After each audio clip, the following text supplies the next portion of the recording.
Prabha Sahu. Welcome you all to the third video lecture of genetics on SNPs biology. So today we are going to discuss about postulates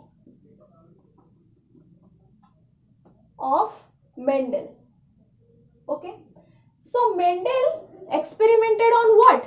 On Pisum sativum, right? Pisum sativum, that is your pea plant.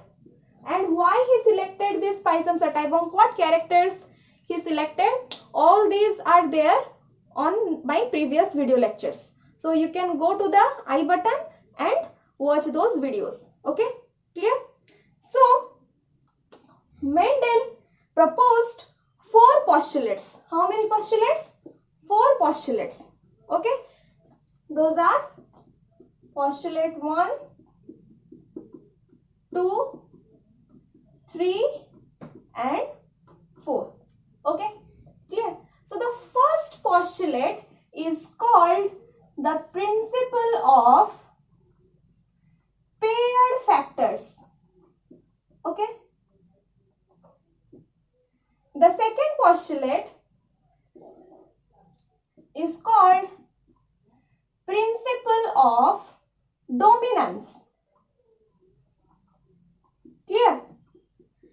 And the third postulate is also a law, which is the law of segregation or law of purity of gametes, also known as first law of inheritance. Okay, clear? And the fourth postulate is also a law, which is the law of independent assortment. Okay, and it is also known as the second law of inheritance. Clear? तो क्या हो गया? Mendel propose किए थे 4 postulates. Among them 2 are principles and 2 are laws. तो ये जो laws है दोनों, clear, your law of segregation and law of independent assortment, that is your first and second law, they come as the long questions. Okay, clear? तो ये हम दूसरे videos में सेपरेट करके पढ़ेंगे. आज इस वीडियो में हम principle of paired factors and principle of dominance पढ़ेंगे. Okay, so do watch the full video, subscribe to our channel, press the bell icon next to the subscription button to get notified from us, and like, share, and if you have any doubt in this video lecture then do comment. Okay, so let's start.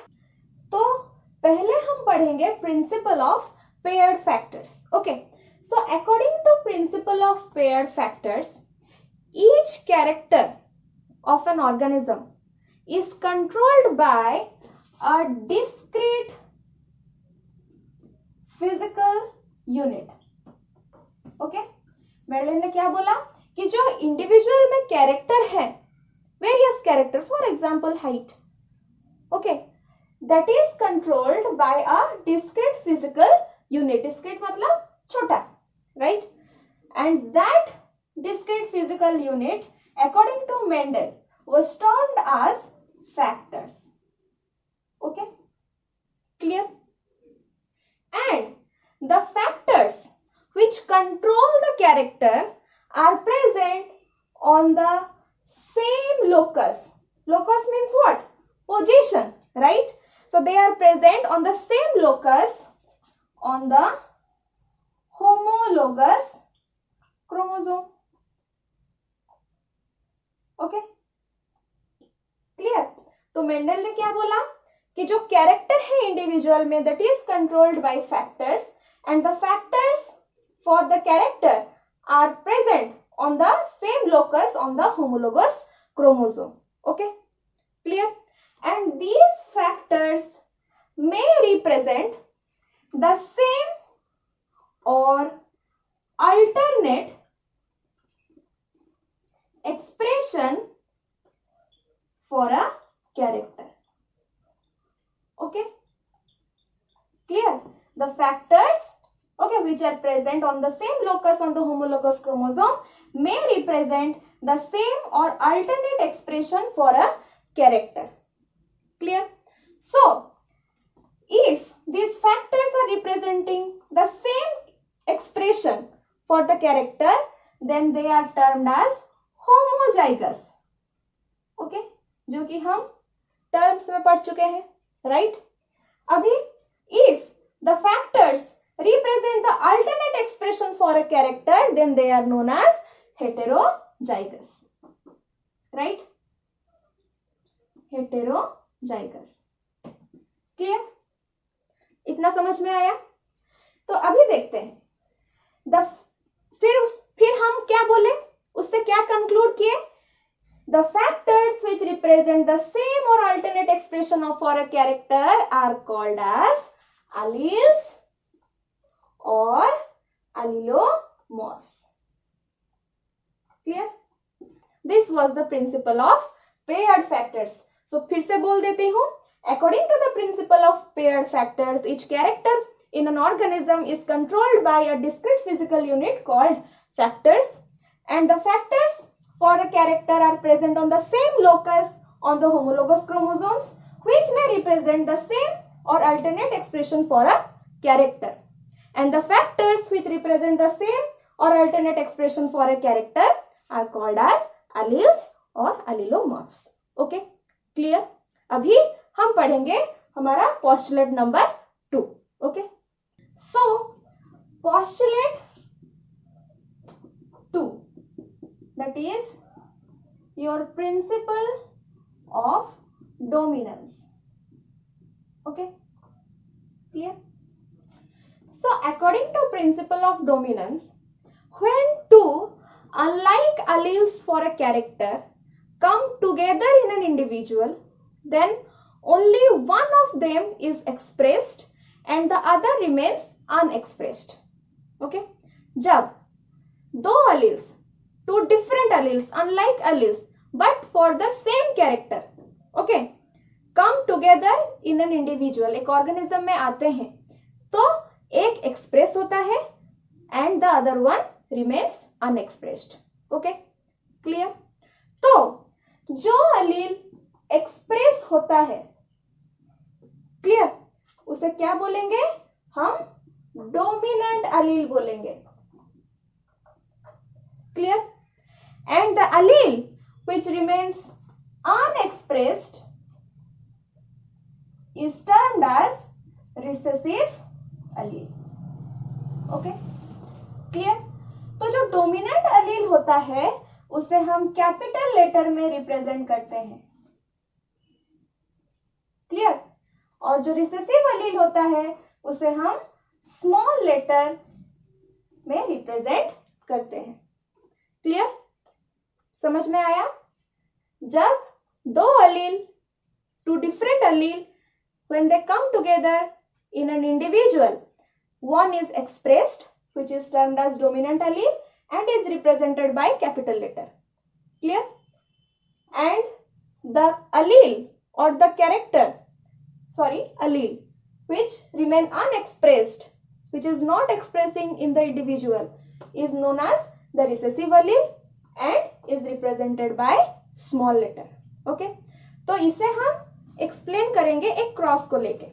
Okay, suppose जो Mendel ने experiment किया था between the tall plant and the dwarf plant, वो example हम देखते हैं. Clear? So Mendel experimented on pure breeding toll pea plant, okay, and the pure breeding dwarf P plant. उनमें वो क्रॉस किए थे. तो जो F1 generation, that is the first filial generation में जो हाइब्रिड उन्हें मिला, that was the tall plant. Clear? Which resembles its parents. So let's cross. तो पेरेंटल फिनोटाइप अगर हम देखें तो क्या था? Pure breeding toll pea plant. Okay, clear? और क्या था? Pure breeding dwarf P plant. Clear? अभी इसका जीनोटाइप देख लेते हैं। पेरेंटल जीनोटाइप जो कि 2n होता है, तो टॉल पी प्लांट को हम कैपिटल टी कैपिटल में लिखते हैं। ड्वार्फ को, जो कि प्योर ब्रीडिंग है मतलब होमोजाइगस है, हम उसे स्मॉल टी में रिप्रेजेंट करते हैं। Okay, let's represent that in this way. Clear? तो आफ्टर मियोसिस जो गैमेट्स फॉर्मेशन होंगे वो कैसे होंगे? यहाँ पे कैपिटल टी आएगा, यहाँ पे स्मॉल टी आएगा। क्लियर? जो कि m है, राइट? अभी इन दोनों में अगर हम फर्टिलाइजेशन करेंगे,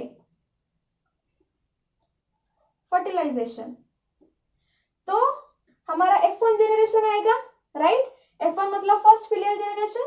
तो उसमें जो जीनोटाइप होगा, F1 जीनोटाइप क्या होगा? हमारा capital T small T. Clear?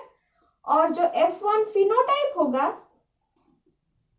उसे हम प्योर ब्रीडिंग तो नहीं बोल सकते, हम क्या बोलेंगे? हेटेरोजाइगस